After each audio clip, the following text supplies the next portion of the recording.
Have you ever wondered how close you've come to danger without even realizing it? At Shivering Vault, we take you there, one story at a time. But before you drift off, consider liking this video and commenting where you're watching from.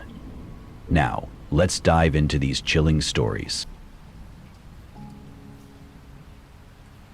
I live in Chicago and I've always been more of a city person.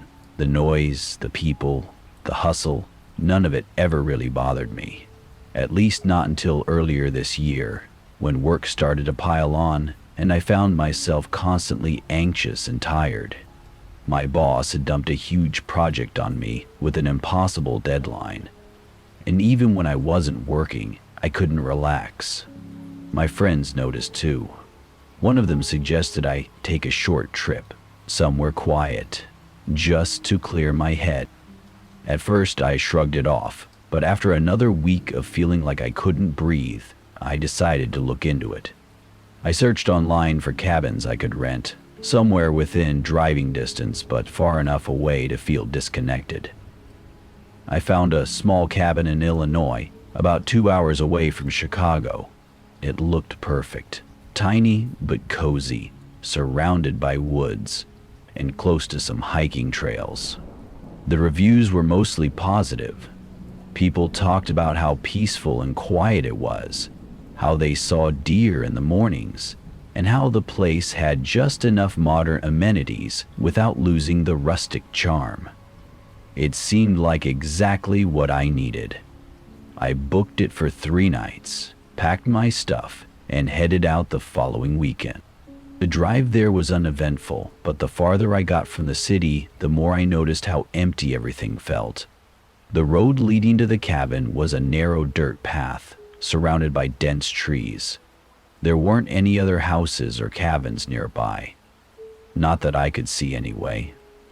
By the time I reached the cabin, it was late afternoon, and the sun was starting to dip behind the trees. The cabin itself looked just like the pictures online. Small, but well kept, with a little porch and a few steps leading up to the door. The woods around it were thick, and there was a fire pit out front, though it looked like it hadn't been used in a while.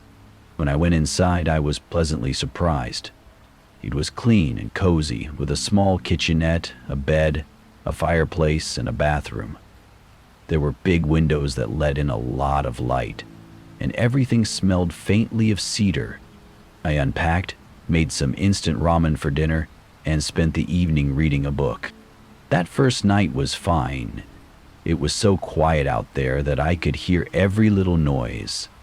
Branches rustling in the wind, the distant hoot of an owl, and even the creak of the cabin settling.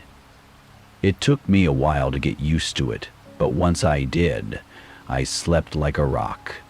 The next day, I went hiking on one of the nearby trails. It was beautiful. Tall trees, soft dirt paths, and the kind of fresh air you don't get in the city. I didn't see a single other person the whole time, which felt strange, but also kind of nice. I got back to the cabin in the early afternoon and made myself a sandwich for lunch. That's when I started noticing things. While I was eating, I thought I heard footsteps outside. Not loud ones, just faint crunching, like someone walking on dried leaves. I froze and listened, but the sound stopped after a few seconds. I got up and looked out the window, but I didn't see anyone. I told myself it was probably an animal, maybe a deer, and tried to shake it off.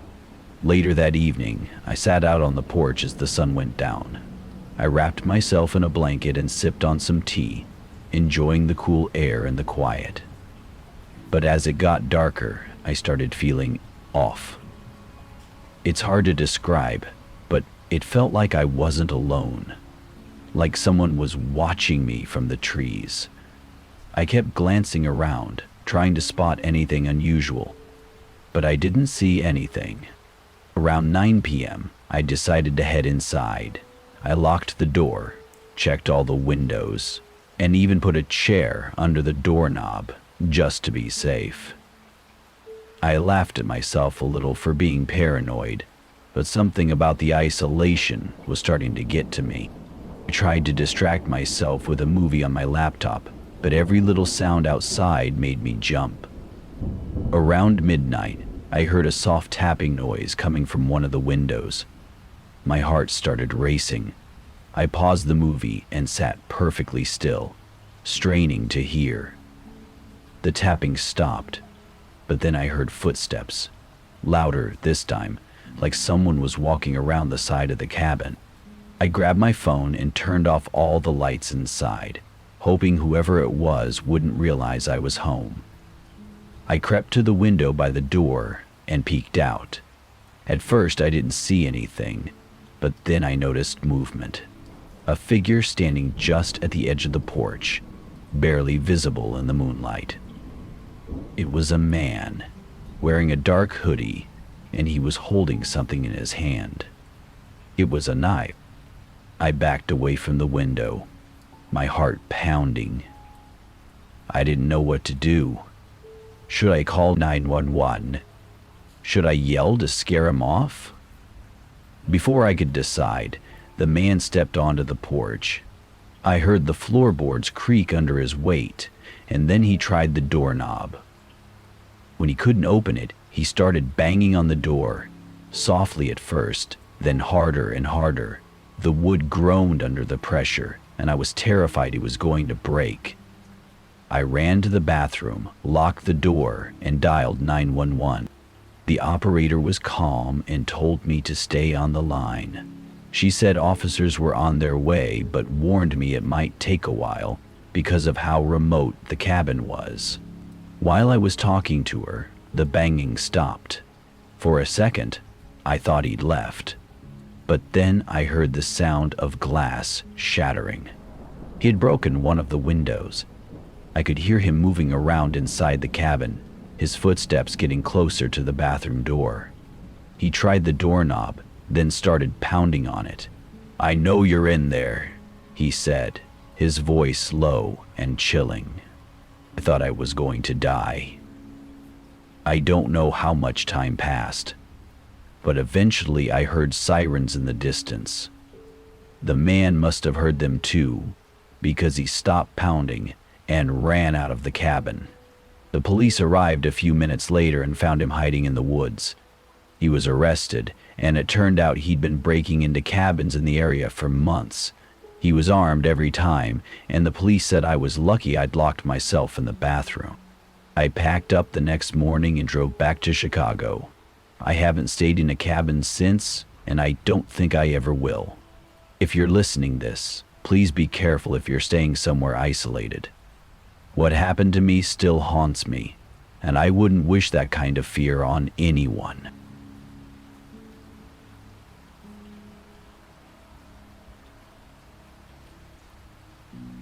I booked a cabin in the woods to escape the stress of city life for a few days. Life in Chicago had been overwhelming. Endless meetings, constant traffic, and the suffocating noise of the city. I was burnt out. My friend had been urging me to take a break and even suggested this rental, a cozy, secluded cabin in southern Illinois.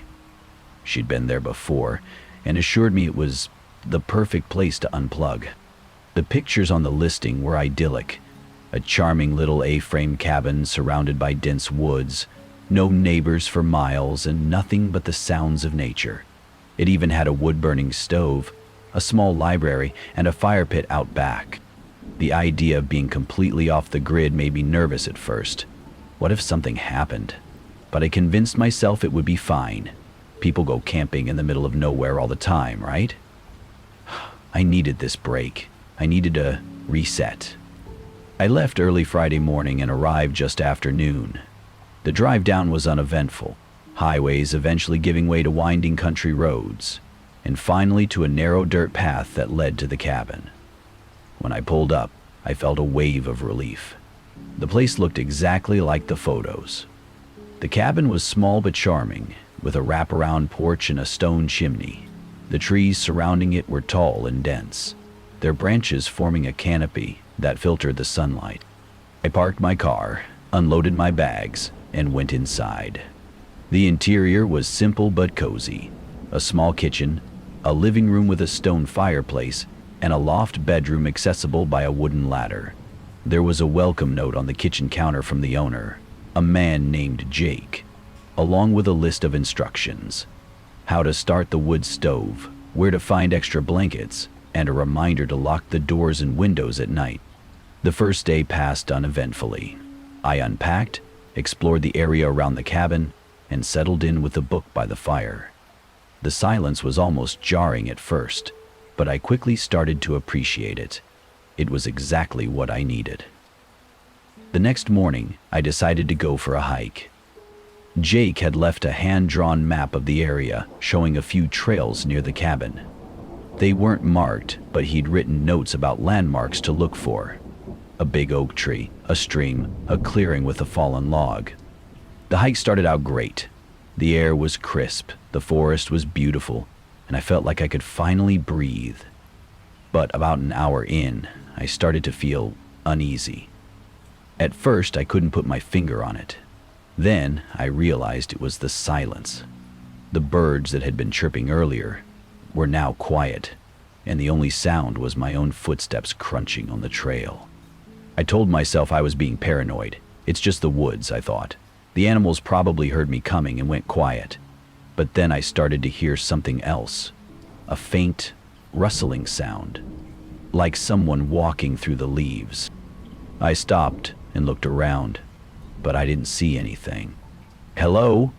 I called out, my voice sounding too loud in the stillness. No answer. I shook it off and kept walking, but the feeling of being watched wouldn't go away. Ever so often, I'd hear the rustling again, always behind me, always faint. I started walking faster, clutching the map tightly in my hand. By the time I got back to the cabin, the sun was starting to set, and my nerves were shot. I locked the door, closed all the curtains, and turned on every light in the cabin. I told myself it was nothing, probably just a deer or some other animal.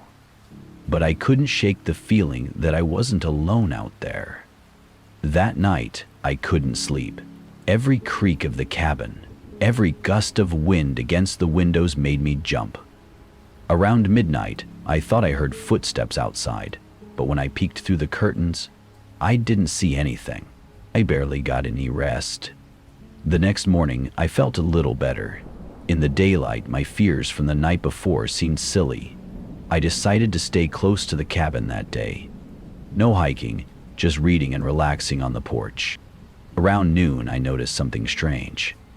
The woods, which had been so full of life when I first arrived, were eerily quiet again. No birds, no squirrels, nothing. It was like the forest was holding its breath.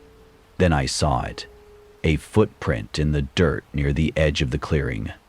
It wasn't mine. I crouched down to get a better look. The print was fresh, so fresh that I could still see the edges of the tread clearly. It was a boot print, larger than my own, and it led away from the cabin, into the trees. I felt a chill run down my spine. I tried to convince myself it was from Jake, maybe checking on the property, but why would he be walking around without letting me know? I spent the rest of the day inside, double-checking the locks and trying to focus on my book. But I couldn't concentrate. My mind kept drifting back to that footprint. That night, I woke up to the sound of glass breaking. I bolted upright, my heart pounding in my chest. It took me a moment to realize what had happened. Someone had smashed one of the windows. Then I heard it, the sound of someone climbing in. I panicked. My phone was useless without service, and there was no way I could fight off an intruder. I grabbed my car keys and a flashlight, quietly unlocked the back door, and slipped outside. It was pitch black. I couldn't see anything, but I didn't dare turn on the flashlight. I didn't want to give away my position. I crept through the woods, trying to stay quiet, trying to put as much distance as possible between me and the cabin. I could hear him moving around inside, heavy footsteps thudding against the floorboards. Then I heard him shout, "Where are you?" I froze. He sounded angry, frustrated, like he was hunting me.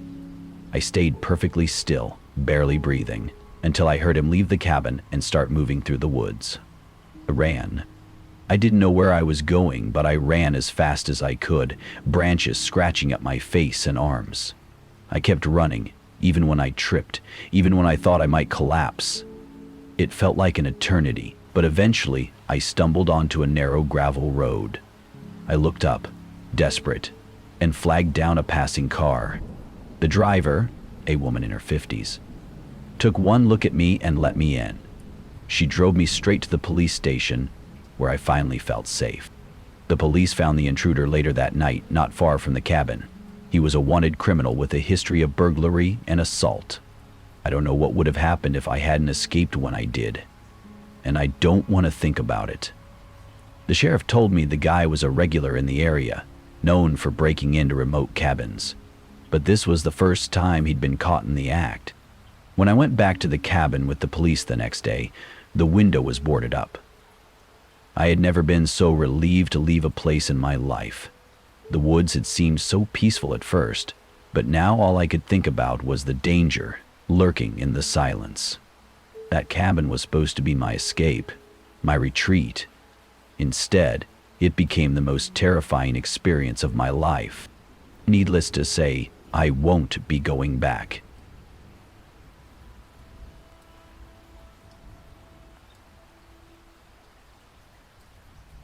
I've always lived in the city. I've never been one to crave silence, but I also never thought I needed it. The hum of traffic, the background chatter, and the busy energy of city life were all things I'd grown used to, like a constant soundtrack to my life. But lately, that noise had started to feel like it was closing in on me. Between my job and constant notifications from every corner of the internet, I was running on fumes. I was exhausted, drained in a way that wasn't just physical. It was mental. Every time my phone buzzed, my chest tightened. Every email felt like an added weight on my shoulders. I was stuck in a cycle, unable to disconnect. That's when my therapist suggested something radical: a weekend in the woods. At first I scoffed. The idea of leaving everything behind, of being completely alone in some remote cabin, sounded like torture. But after more conversations, I started to see her point. Maybe I did need to unplug. Maybe the constant noise was the problem, not just the city. So I booked a cabin in the woods, about 2 hours outside of Chicago. It was far enough to feel like a true escape, but not too far that I'd feel like I was lost. The cabin was simple, no Wi-Fi, no phone service, just me and nature. The listing promised peace and quiet, surrounded by trees and wildlife.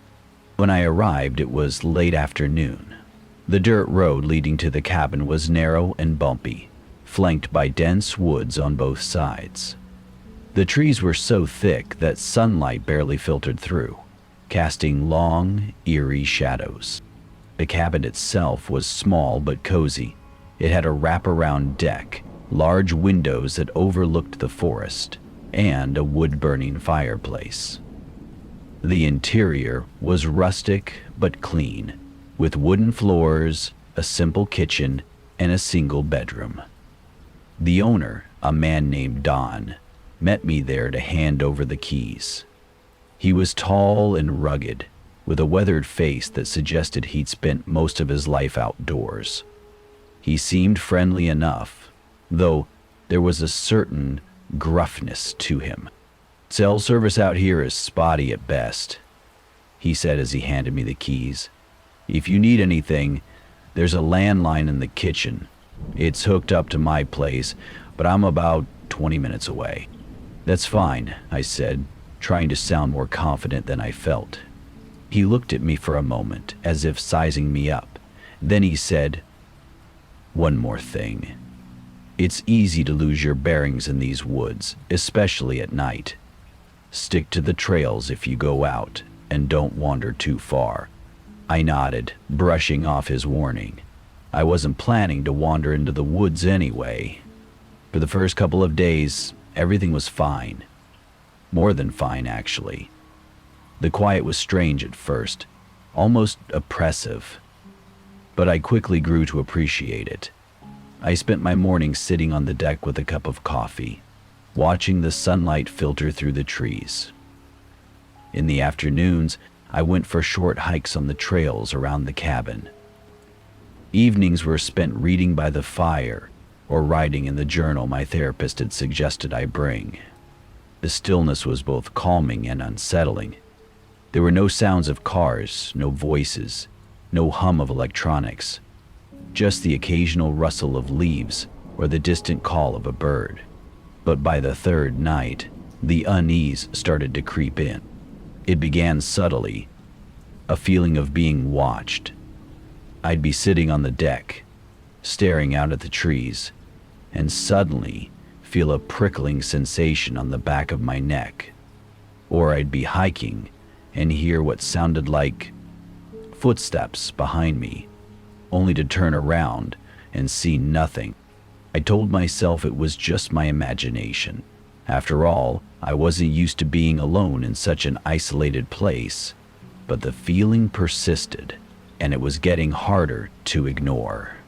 That night, as I was sitting in the living room reading, I heard something outside.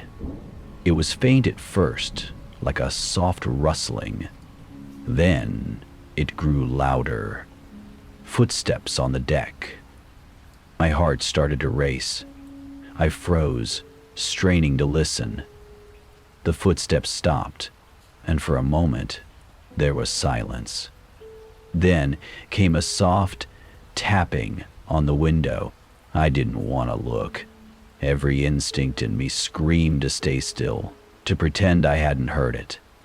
But curiosity got the better of me. Slowly, I turned my head toward the window. There was nothing there. I got up, heart pounding, and checked the locks on the doors and windows. Everything was secure. I told myself it was probably an animal, a raccoon or a stray dog. But deep down, I wasn't convinced. The next morning, I decided to go for a hike to clear my head. I stuck to the trail, as Dawn had advised, but I couldn't shake the feeling that I wasn't alone. Every so often, I'd hear something. Twigs snapping, leaves crunching, but when I turned around, there was nothing there. When I got back to the cabin, I noticed something that made my stomach drop. There were footprints in the dirt outside. Human footprints. They were large, too large to be mine, and they led from the edge of the woods to the side of the cabin, right under the bedroom window. A chill ran down my spine. I tried to rationalize it. Maybe Dawn had come by to check on me. Maybe it was a hiker who'd wandered off the trail. But the more I thought about it, the less sense it made. That night, I locked every door and window and barricaded the front door with a chair. I went to bed, clutching a kitchen knife, though I barely slept. Around 2 a.m., I heard it again, the footsteps on the deck. They were slow, deliberate, almost like whoever it was wanted me to hear them. Then came the tapping on the window. This time I didn't look. I stayed frozen in bed, my heart pounding so hard I thought it might burst. The tapping continued, steady and rhythmic, for what felt like hours. Then, just as suddenly as it had started, it stopped. The rest of the night passed in tense silence. The next morning I decided I couldn't stay another night. I packed my things and went to start my car, but it wouldn't start. The battery was dead. I tried calling Dawn on the landline, but the line was dead too. Panic set in. I felt trapped, completely cut off from the outside world. By late afternoon, I decided to take a walk to see if I could find a spot with cell service. I stayed close to the cabin, not wanting to get lost. As I walked, I heard it again. Footsteps behind me. They were slow and deliberate, matching my pace. Every time I stopped, they stopped. I turned around, but there was no one there. I started walking faster, my heart racing. The footsteps grew louder, closer. I broke into a run, the sound of my own breathing and the pounding of my feet filling my ears. When I finally reached the cabin, I slammed the door shut and locked it, barricading it with whatever I could find. I sat in the corner of the living room, clutching the knife, waiting for whatever was out there to make its move. But nothing happened. The footsteps stopped, and the woods fell silent. The next morning, Don arrived unannounced. He said he'd gotten a bad feeling and decided to check on me. When I told him what had happened, he didn't seem surprised. "There's been incidents out here before," he said, his voice low. "A few cabins farther out got vandalized last year. Kids messing around or drifters looking for an easy target. I left that day and never looked back. To this day, I don't know who or what was out there, but I know one thing for sure. I'll never set foot in those woods again." That's it for today's tale from Shivering Vault. If you have a story worth sharing, drop it in the comments or send it our way.